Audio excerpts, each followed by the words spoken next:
आज का टॉपिक यही है, अंतरिक्ष और इसके प्रकार।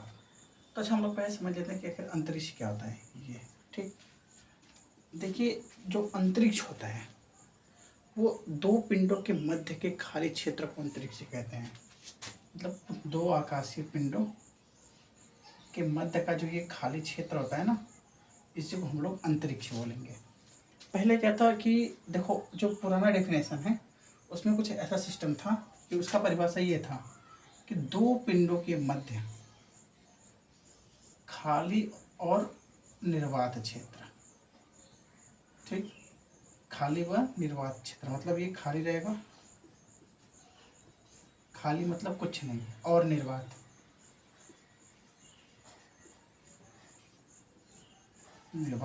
क्षेत्र। अच्छा, आप देखो, अगर इस खाली को देखेंगे ना, तो खाली अगर लिखा है तो निर्वात क्षेत्र कहने का क्या मतलब है। निर्वात क्षेत्र का मतलब होता है ना ही हवा और ना ही गैस, है ना, और ना ही कोई गैस। ठीक है, तो खाली का मतलब, अच्छा हम लोग कहते हैं कि गिलास खाली है, इसमें पानी नहीं है, ठीक है, तब इसका ये तो मतलब नहीं हुआ कि नहीं गिलास में हवा भी नहीं है, हवा तो होती है ना गिलास में। तो यहाँ पे निर्वात का मतलब ये, खाली का मतलब अगर खाली रहेगा तो उसमें हवा भी हो सकती है, हो भी सकती है, नहीं भी हो सकती है। लेकिन निर्वात का मतलब कि उसमें हवा भी नहीं होगी, खाली तो रहेगा और उसमें हवा भी नहीं होगी और ना ही कोई गैस रहेगा। तो मतलब ये पुराना डेफिनेशन है जिसमें बताया गया था कि दो पिंडों के मध्य का वह खाली क्षेत्र और निर्वात क्षेत्र अंतरिक्ष कहलाता है। मतलब कि दो पिंडों के मध्य का खाली व निर्वात क्षेत्र अंतरिक्ष कहलाता है। लेकिन जो अब जो नया परिभाषा है वो थोड़ा सा अलग है। क्यों अलग है? क्योंकि उसमें से ना निर्वात जो शब्द है उसको निकाल दिया गया है। क्यों? क्योंकि यहाँ पे दो गैसें पाई गई हैं अंतरिक्ष में। अभी जो नए शोध हुए ना उनके, हाइड्रोजन और हीलियम, ये दो गैसें पाई गई हैं। किस अवस्था में पाई गई हैं? प्लाज्मा अवस्था में। ठीक,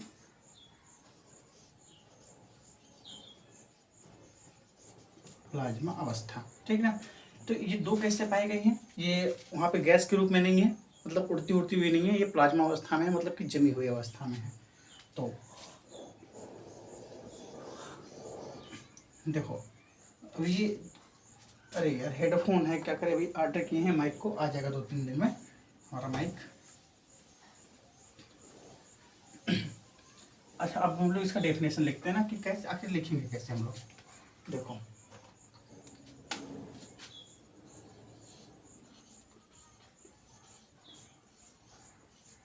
अंतरिक्ष का जो डेफिनेशन है, अच्छा पहले हम लोग ओल्ड वाला डेफिनेशन लिखते हैं ना, पुराना वाला। ठीक है, ये अंतरिक्ष ओल्ड लिखा है तो मतलब ये पुराना अंतरिक्ष मत समझ लेना कि पुरानी वाली परिभाषा लिखने जा रहे हैं हम। पुरानी परिभाषा क्या थी अंतरिक्ष की?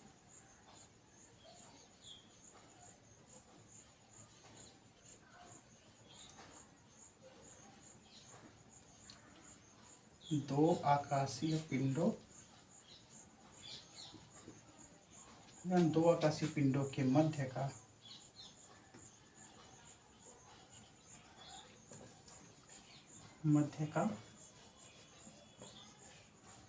खाली व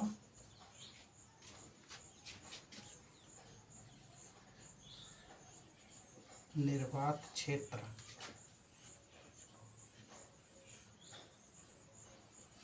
अंतरिक्ष कहलाता है।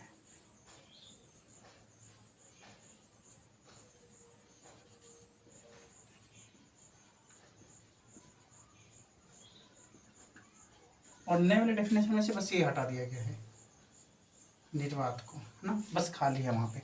देखो नया वाला डेफिनेशन क्या है, न्यू, नए वाले में क्या है कि दो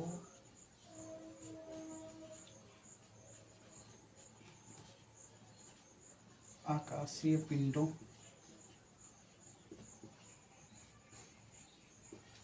के मध्य का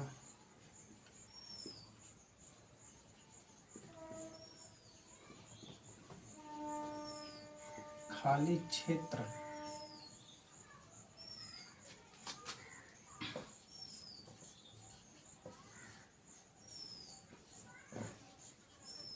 अंतरिक्ष कहलाता है। तो अब इसमें से देखो ये वर्ड जो है निर्वात वर्ड, ये इसमें नहीं मिलेगा नए वाले में। क्यों निर्वात वर्ड नहीं है? न्यू का मतलब कि यहाँ पे क्या मिला है हमको, हाइड्रोजन और हीलियम। जब हाइड्रोजन और हीलियम मिल गया तो निर्वात तो है नहीं, क्योंकि यहाँ पे गैस मौजूद है। किस अवस्था में मौजूद है? प्लाज्मा अवस्था में।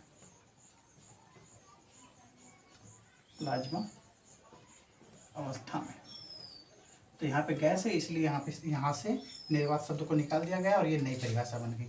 मतलब जो पुरानी थी उसमें निर्वात शब्द था और नई वाले में निर्वात शब्द नहीं है। ठीक, तो अब हम लोग देखते हैं कि आखिर ये जो अंतरिक्ष होता है वो कितने प्रकार का है। ठीक है,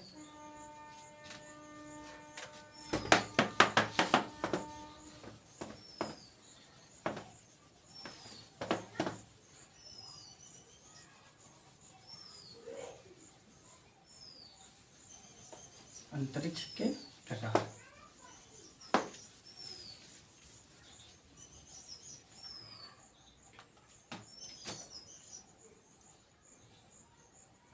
अंतरिक्ष के प्रकार। ठीक, तो अंतरिक्ष कितने प्रकार के होते हैं? 5 प्रकार के। पहला, दूसरा, तीसरा, चौथा, पांचवा। ठीक ना। जो पहला अंतरिक्ष होता है वो होता है जियो स्पेस, मतलब कि पार्थिव अंतरिक्ष।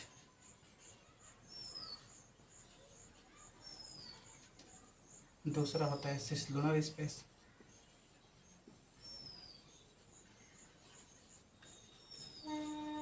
इसका हिंदी भी लिख रहे हैं।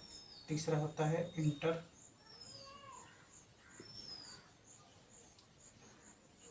Planetary space. चौथा होता है interstellar space, stellar space. और पांचवा होता है इंटर गैलेक्टिक स्पेस। तब हम नीचे लेते हुए जाते हैं। नीचे इंटर गैलेक्टिक स्पेस, इसका हिंदी क्या होता है?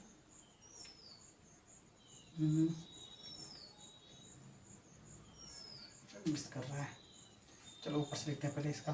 सिसलुनर स्पेस का क्या होता है?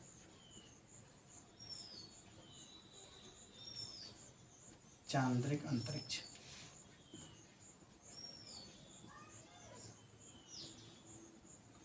इंटरप्लेनेटरी स्पेस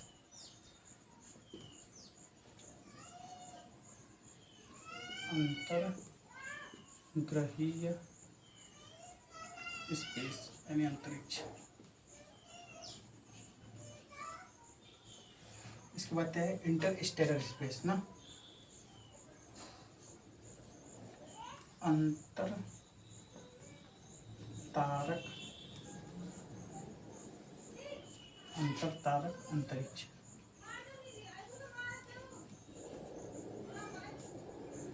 पांचवा इंटरगैलेक्टिक स्पेस, अंतर्निहारिका।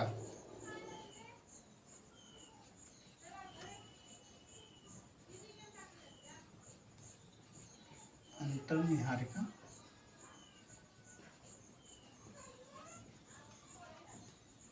अंतरिक्ष। ठीक है, ये 5 प्रकार के अंतरिक्ष होते हैं। पहला जियो स्पेस मतलब पार्थिव अंतरिक्ष। दूसरा होता है सिसलुनर स्पेस मतलब चांद्रिक अंतरिक्ष। तीसरा होता है इंटरप्लेनेटरी स्पेस मतलब कि अंतर्ग्रहीय अंतरिक्ष। और इसके बाद होता है इंटरस्टेलर स्पेस, उसका मतलब अंतर तारक अंतरिक्ष। और पांचवा होता है इंटरगैलेक्टिक स्पेस मतलब कि अंतर्निहारिका अंतरिक्ष। ठीक है, अब हम लोग पहला लेते हैं आखिर जियो स्पेस होता क्या है, पार्थिव अंतरिक्ष क्या होता है। ठीक, अब बारी बारी से सबको समझते हुए चलते हैं।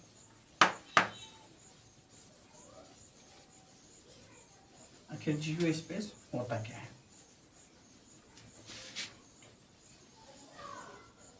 देखो ये जो जियो वर्ड होता है ना, ये जियो वर्ड है हमारा, इतना जियो का मतलब होता है पृथ्वी। ठीक, और यहाँ पे जो पार्थिव है ना, यहाँ पे भी एक वर्ड है, यहाँ ये पृथ्वी से बना है। पार्थिव मतलब पृथ्वी का, सीधा सीधा मतलब होता है पार्थिव। पार्थिव मतलब पृथ्वी का, ठीक है। पृथ्वी का, अंतरिक्ष मतलब अंतरिक्ष, अंतरिक्ष। या जियो मतलब पृथ्वी, स्पेस माने अंतरिक्ष, मतलब पृथ्वी का अंतरिक्ष, ठीक है। मतलब कि पृथ्वी का अंतरिक्ष या पार्थिव अंतरिक्ष किसे कहते हैं? पृथ्वी की सतह से 100 किलोमीटर तक की ऊंचाई का क्षेत्र जियो स्पेस कहलाता है। अब इसको हम पृथ्वी का अंतरिक्ष क्यों कहते हैं? क्योंकि इस पे गैस भी है, हवा भी है, हवा भी है। तो हम इसको सिर्फ अंतरिक्ष नाम नहीं दे सकते कि हाँ पृथ्वी से ऊपर है तो इसको अंतरिक्ष कह देंगे, क्योंकि अंतरिक्ष में न गैस होनी चाहिए, सॉरी गैस तो रहेगी, क्योंकि गैस मिल गई ना, हाइड्रोजन और हीलियम, तो गैस तो रहेगी, मतलब कि हवा, सॉरी कोई वस्तु नहीं होनी चाहिए,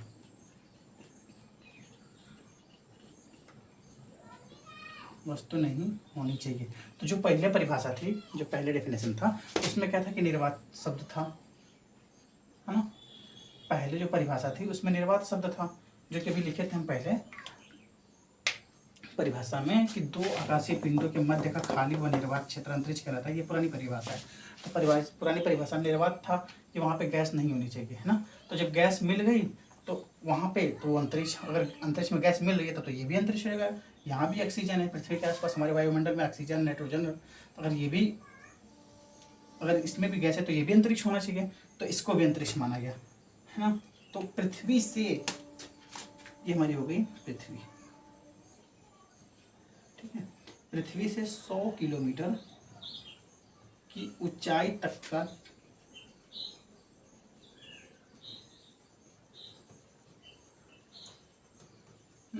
पृथ्वी से 100 किलोमीटर तक की ऊंचाई तक का वह क्षेत्र अंतरिक्ष कहलाता है। पृथ्वी से उसकी 100 किलोमीटर तक की ऊंचाई वाला क्षेत्र पार्थिव अंतरिक्ष कहलाता है, मतलब जियो स्पेस, ठीक है। ये पृथ्वी का अंतरिक्ष है, मतलब कि पृथ्वी से सटा हुआ है, पृथ्वी का ही है, इसका वायुमंडल है, तो ठीक है ना। तो पृथ्वी से 100 किलोमीटर तक की ऊंचाई वाला जितना क्षेत्र आता है वो पार्थिव अंतरिक्ष कहलाता है। अब देखते हैं, अच्छा इसको लिखेंगे कैसे, ठीक है। लैंग्वेज भी तो आनी चाहिए लिखने की, समझने के लिए तो इंसान समझ लेता है, जब लिखने की बारी आती है तो थोड़ा सा मुश्किल होता है, लेकिन इसको लिखना उतना ही सिंपल है, सीधी सी बात है। पृथ्वी की सतह से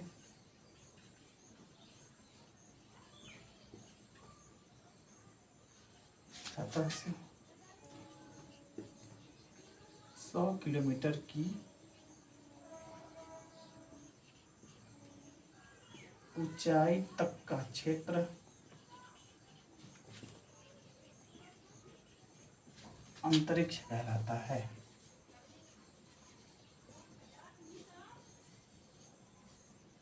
अंतरिक्ष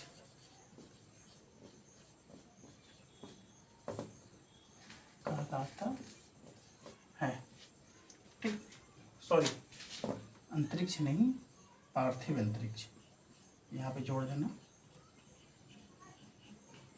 पार्थिव अंतरिक्ष कहता है। मतलब पृथ्वी का जो पहला पार्ट होता है जियो स्पेस, पार्थिव अंतरिक्ष, जो किसे कहते हैं? पृथ्वी की सतह से 100 किलोमीटर तक की ऊंचाई तक का क्षेत्र पार्थिव अंतरिक्ष कहलाता है, ठीक है। अच्छा, दूसरा आता है सिसलुनर स्पेस, दूसरा है सिसलुनर स्पेस, मतलब चांद्रिक अंतरिक्ष, है ना, चांद्रिक अंतरिक्ष। इसमें कुछ नहीं समझने वाली बात है। पृथ्वी के वायुमंडल से लेकर, वायुमंडल मतलब जो इसका 100 किलोमीटर माने थे ना, इससे ऊपर, तो पृथ्वी के वायुमंडल से लेकर चंद्रमा तक के अंतरिक्ष क्षेत्र को चांद्रिक अंतरिक्ष कहते हैं। मतलब कि ये हमारी पृथ्वी हो गई, ये हो गया चंद्रमा, अब इसके मध्य का जो खाली क्षेत्र है ना, वो कहलाएगा चांद्रिक अंतरिक्ष, ठीक है। अब सीधे सीधे इसमें लिख दो कि पृथ्वी के वायुमंडल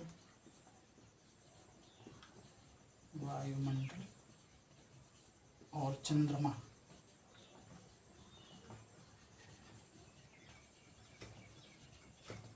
पृथ्वी के वायुमंडल और चंद्रमा के मध्य का, चंद्रमा के मध्य का खाली क्षेत्र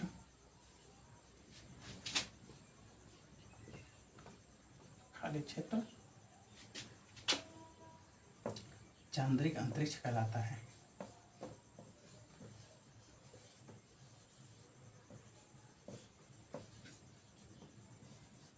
चांद्रिक अंतरिक्ष कहलाता है। ठीक, तो सिस्लुनर स्पेस को एक बार हम लोग फिर से देख लेते हैं। चांद्रिक अंतरिक्ष को, चांद्रिक अंतरिक्ष किससे कहते हैं? सीधी सी बात है, जो पृथ्वी का जो वायुमंडलीय क्षेत्र है वहां से लेकर के चंद्रमा तक के बीच का जो खाली क्षेत्र होता है उसी को हम लोग कहते हैं चांद्रिक अंतरिक्ष। ठीक है, तो पृथ्वी के वायुमंडल और चंद्रमा के मध्य का खाली क्षेत्र ही चांद्रिक अंतरिक्ष कहलाता है। अब हम लोग तीसरा वाला देख लेते हैं।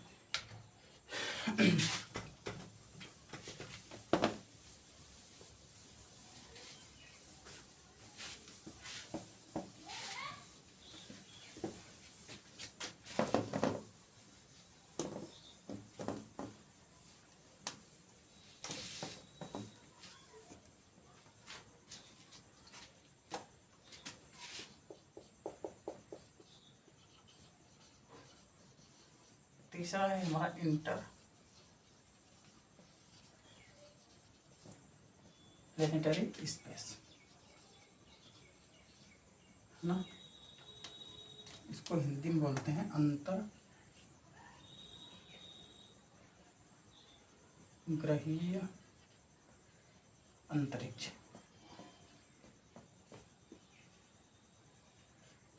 अब देखो क्या होता है कि हमारा जो सूर्य है ना, ये हमारा सन है और ये हमारा 1 2 3 4 5 6 7 8, ये हमारे 8 ग्रह हैं। ठीक है, तो ये सूर्य हमारा, ये 8 ग्रह हैं। तो अब सूर्य का प्रकाश तो बस 8 ग्रहों तक जा नहीं रहा है, ये तो हर जगह जाता है। ठीक, तो सूर्य का प्रकाश जहां तक, देखो ये तो हर जगह जाएगा ना, सिर्फ 8 ग्रह तक तो जाएगा नहीं, हर जगह जाएगा पूरे संसार में जहाँ तक जा सकता है।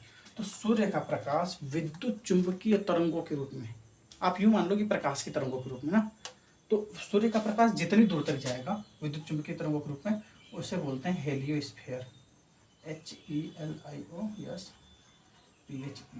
ना, इसको बोलते हैं हेलियोस्फीयर। मतलब कि ये सन है, मान लीजिए इसका प्रकाश यहाँ तक आ रहा है, तो ये क्षेत्र क्या कहलाएगा? हेलियोस्फीयर। ठीक, जहाँ तक भी सूर्य का प्रकाश जा रहा है उसको बोलेंगे हेलियोस्फीयर, पूरे क्षेत्र को बोलेंगे हेलियोस्फीयर। ठीक, तो हेलियोस्फीयर का वह क्षेत्र जहाँ तक सारे ग्रह आ जाते हों। ठीक, या फिर आप ऐसे लिख लो कि हेलियोस्फीयर का वह क्षेत्र जिसके अंतर्गत सारे ग्रह आ जाते हैं उसी को बोलते हैं इंटरप्लेनेटरी स्पेस। अंतर्ग्रहीय अंतरिक्ष का मतलब क्या होता है? अंतर मतलब के अंदर, ग्रहीय मतलब ग्रह और अंतरिक्ष मतलब अंतरिक्ष। ठीक है, तब किसके अंदर? मतलब कि वह क्षेत्र जिसके अंदर ये सारे ग्रह आते हों वह अंतरिक्ष का क्षेत्र। ठीक है, इसका ये मतलब निकलता है मीनिंग कि जिसके अंदर, वह अंतरिक्ष जिसके अंदर सारे ग्रह आते हों। तो कौन सा? तो हेलियोस्फीयर का वह क्षेत्र जिसके अंदर सारे ग्रह आ जाते हों, उस क्षेत्र को क्या कहते हैं हम लोग? Interplanetary space. ठीक है ना, थोड़ा सा मेरी जमा फिसल रही थी। तो इसको क्या बोलते हैं? इंटरप्लेनेटरी स्पेस, मतलब कि अंतर्ग्रहीय अंतरिक्ष। देखो इसको लिखेंगे कैसे, लैंग्वेज में कैसे लिखेंगे ना,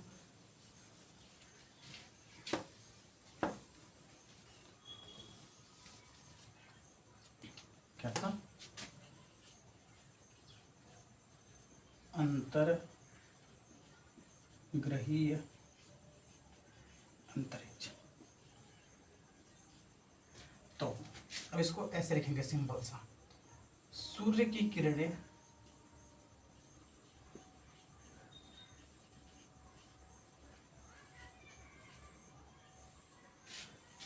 विद्युत चुंबकीय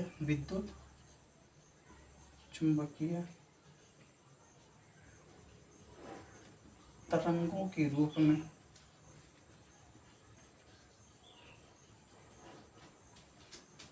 जहां तक विस्तृत होती हैं या जहां तक पहुंचती हैं, जहां तक विस्तृत होती हैं उससे हेलियोस्फीयर कहते हैं।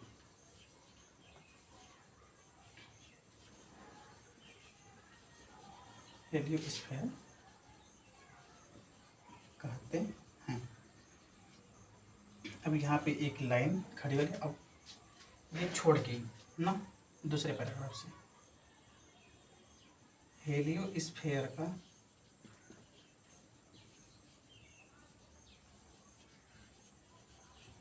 वह क्षेत्र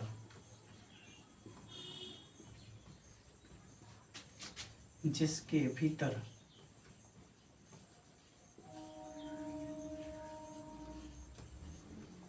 सारे ग्रह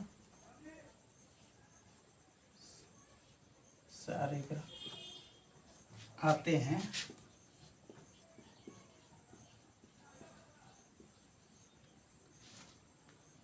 वो इंटरप्लेनेटरी स्पेस या अंतर्ग्रहीय अंतरिक्ष कहलाता है। ठीक है,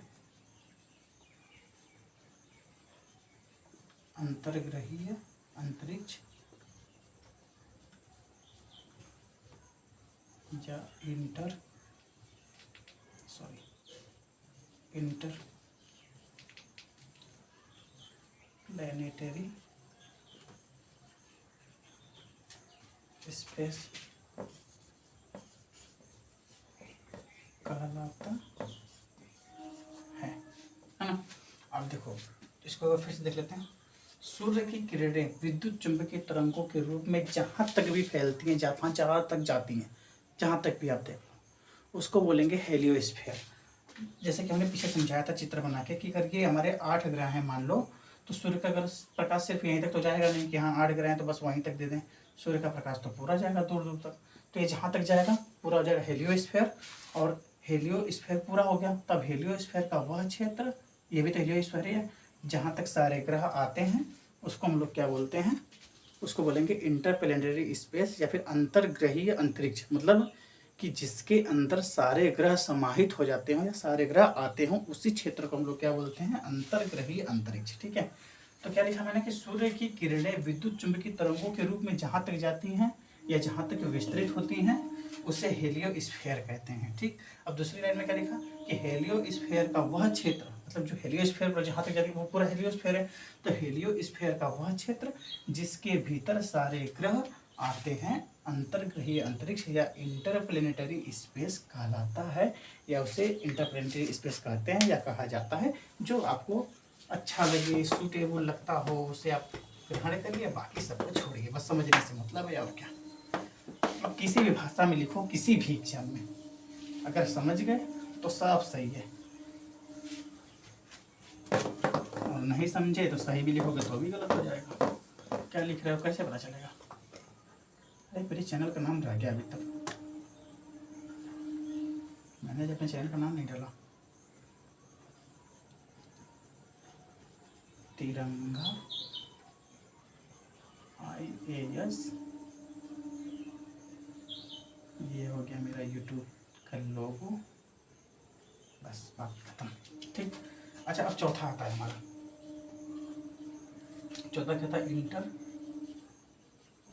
स्टेलर स्पेस।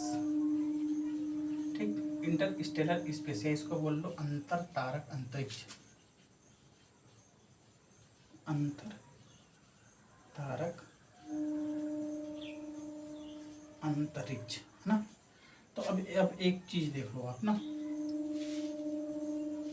सिंपल सी बात है भाई साहब, ये हमारा एक प्यारा सा तारा हो गया सन, और इसके सबसे नजदीक तारा कौन सा है, किसी को पता है? इसका जो सबसे नजदीक वाला तारा है उसका नाम है प्रॉक्सिमा सेंचुरी।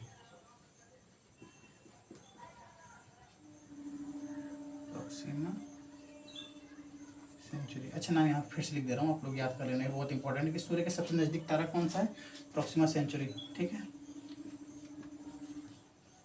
प्रॉक्सिमा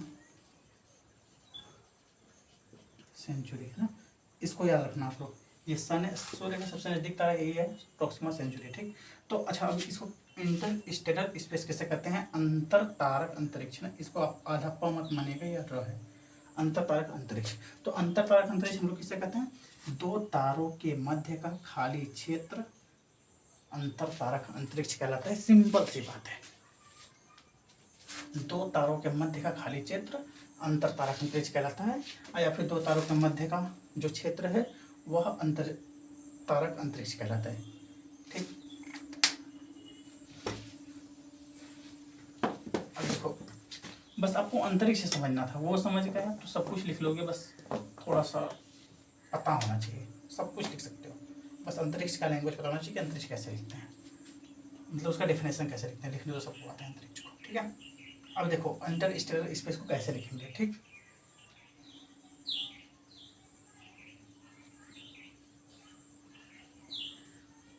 दो तारों के मध्य का खाली क्षेत्र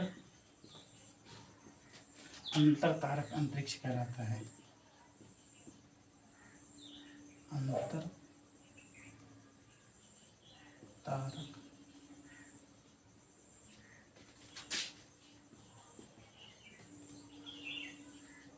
अंतरिक्ष कहलाता है। अच्छा, इसके नीचे आप लोग ना ये चित्र बना लीजिएगा ना, इससे वो प्रॉक्सिमा सेंचुरी याद करने में आसानी होगी। ये हो गया सन, इसको मैं बड़ा से लिख रहा हूँ क्योंकि इसमें इसका नाम लिखना है ना, तो उसका नाम थोड़ा बड़ा है। ठीक, क्या नाम है, प्रॉक्सिमा सेंचुरी। ठीक, CENTURI। आपको ये याद रखना है कि सूरज के सबसे नज़दीक तारा कौन सा है, प्रॉक्सिमा सेंचुरी। इसके मध्य का जो ये खाली क्षेत्र है इसको क्या बोलेंगे हम लोग, इंटर स्टेलर स्पेस या अंतर तारक अंतरिक्ष। ठीक, अब आता है हमारा सबसे लास्ट वाला, inter galactic space.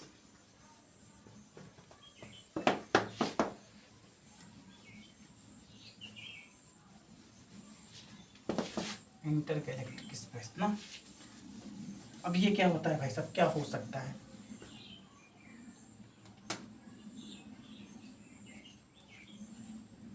Galactic space,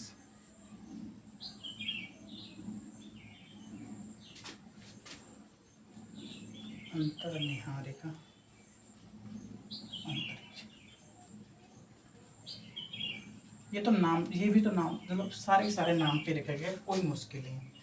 ये गैलेक्टिक किस नाम से बना है, गैलेक्सी के नाम से,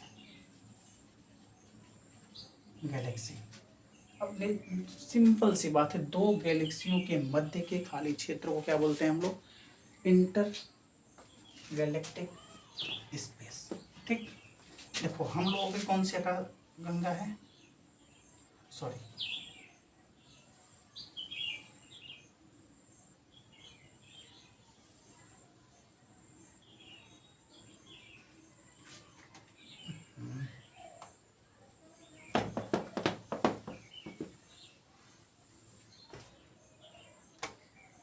ऐसे है,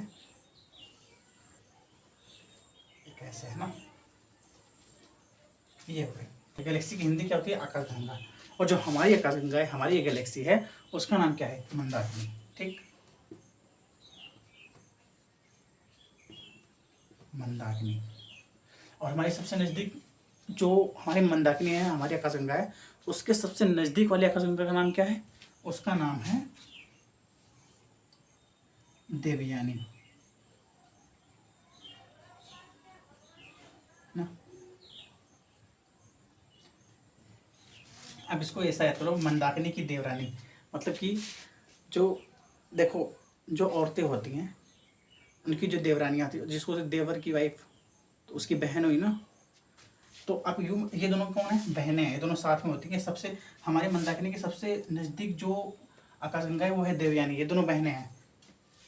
तो इनको क्या बोलोगे, मंदाकिनी की देवरानी। अब ऐसा याद हो जाएगा आपको कि मंदाकिनी हमारी आकाशगंगा है और इसके सबसे नज़दीक वाली देवयानी है। तो क्या हुआ, मंदाकिनी की देवरानी। ये ट्रिक है, आप नॉर्मल याद कर सकते हैं कि जो हमारा आकाशगंगा है वो है मंदाकिनी और जो उसके सबसे नज़दीक है वो देवयानी ना।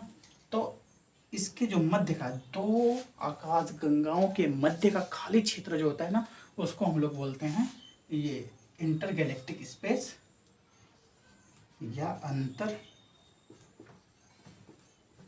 निहारिका अंतरिक्ष।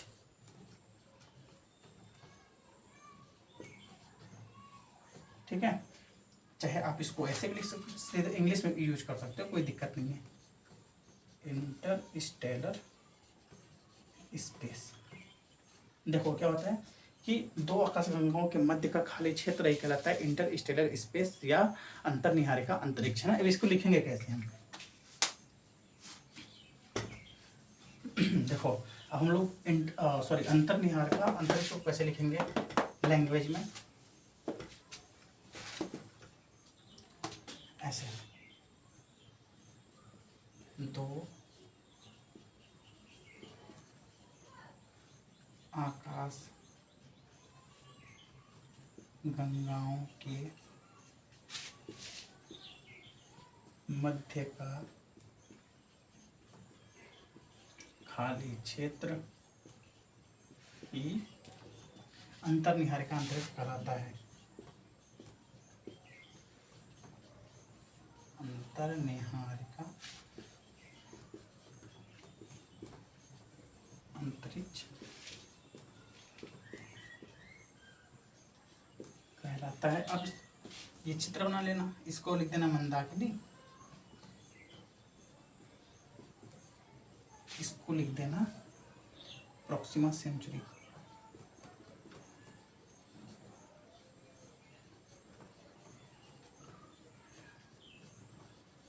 हिंदी में भी लिख देते हैं भाई, नहीं तो आप लोग लगा दो कि हिंदी लिखने नहीं आता। प्रॉक्सिमा सेंचुरी, ठीक है, सही से लिख दें।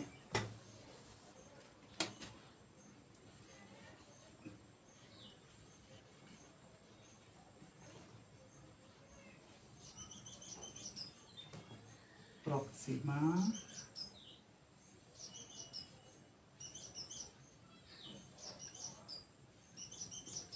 सेंचुरी, ठीक, ये च है और ये ऐसे है, अर्ध चंद्र है, चंद्र बिंदु नहीं है, चंद्र है ना, प्रॉक्सिमा सेंचुरी इसको बोलते हैं। तो आपको ऐसे चित्र बना के लिख लेना कि ये जो खाली क्षेत्र है ना, खाली क्षेत्र, निर्वात क्षेत्र मतलब बोलना गलत हो जाएगा बच्चा। निर्वात मतलब कि ना उसमें गैस हो ना हवा हो, लेकिन यहाँ पे गैस है। कौन सी, हाइड्रोजन और हीलियम अंतरिक्ष में पाई जाती है प्लाज्मा अवस्था में। ठीक, तो दो आकाश गंगाओं के मध्य का खाली क्षेत्र ही अंतर्निहारिका अंतरिक्ष कहलाता है। खाली शब्द यूज करना है, निर्वात नहीं यूज करना है, ये याद रखना। पहले की जो परिभाषा थी अंतरिक्ष की उसमें निर्वात शब्द यूज होता था, क्योंकि उसमें पता नहीं था हम लोगों को कि वहाँ पे हीलियम और हाइड्रोजन मौजूद हैं। और जब हम लोगों को पता चला कि हाइड्रोजन और हीलियम मौजूद है, तब से निर्वात शब्दों को हटा दिया गया है, बस खाली क्षेत्र ही यूज करना है। ठीक, तो दो आकाशगंगाओं के मध्य का खाली क्षेत्र ही अंतर्निहारिका अंतरिक्ष कहलाता है। आपको ठीक है, ये टॉपिक्स तो कंप्लीट हो गए, और जो बीच में दो चीज थोड़ा सा अलग बताए थे हम, उन दोनों को अच्छे से याद करना है, क्योंकि ये तो समझने वाले टॉपिक्स थे, आपने समझ लिया। फैक्ट कितने थे, बस 2 फैक्ट थे, दोनों फैक्ट को याद करना। ठीक, आज हमने क्या क्या पढ़ा, दोनों फैक्ट लिखते हैं। पहले हम लोगों ने अंतरिक्ष पढ़ा, फिर पहला पढ़ा जियो स्पेस, दूसरा पढ़े हम लोग सिसलुनर स्पेस, सिसलुनर स्पेस, तीसरा हम लोगों ने पढ़ा इंटरस्टेलर स्पेस,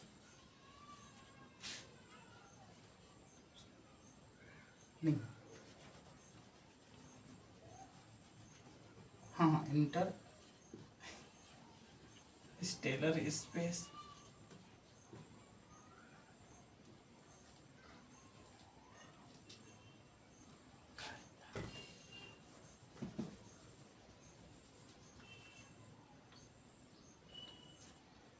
तीसरा हम लोगों ने पढ़ा इंटरप्लेनेटरी स्पेस।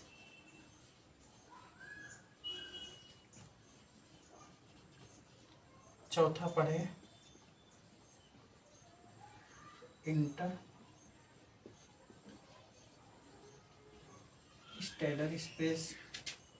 और पांचवा पढ़ा हमने इंटर गैलेक्टिक स्पेस।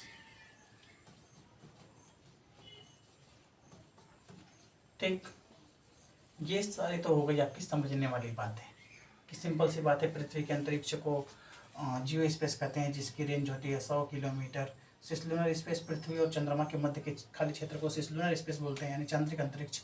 और इंटरप्लेनेटरी स्पेस, जहाँ तक के ग्रह आते हैं वहाँ तक के हेलियोस्फीयर क्षेत्र को बोलते हैं हम लोग इंटरप्लेनेटरी स्पेस, यानी अंतरतारक अंतरिक्ष। फिर नहीं, अंतर्ग्रहीय स्पेस है ना, अंतर्ग्रहीय अंतरिक्ष बोलते हैं। और इंटरस्टेलर स्पेस यानी अंतरतारक अंतरिक्ष, इसको क्या बोलते हैं? दो तारों के मध्य के खाली क्षेत्र को बोलते हैं इंटरस्टेलर स्पेस। और इंटरगैलेक्टिक स्पेस किसे बोलते हैं? दो आकाशगंगाओं के मध्य के खाली क्षेत्र को अंतर निहारिका अंतरिक्ष। ठीक, तो इंटरगैलेक्टिक स्पेस अंतर्निहारिका अंतरिक्ष। हाँ, तो दो आकाशगंगाओं के मध्य खाली क्षेत्र को अंतर्निहारिका अंतरिक्ष या फिर अब बोल सकते हैं इंटरगैलेक्टिक स्पेस।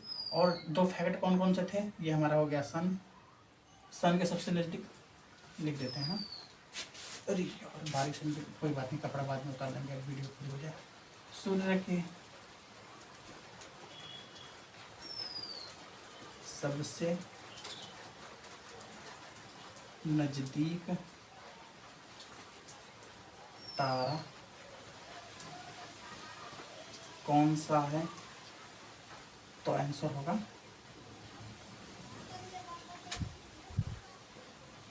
Proxima Centauri.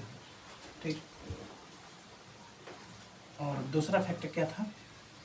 ये क्वेश्चन था, ये आंसर। दूसरा मंदाकिनी, यानी मंदाकिनी कौन है? हमारी आकाशगंगा मंदाकिनी या हमारी आकाश गंगा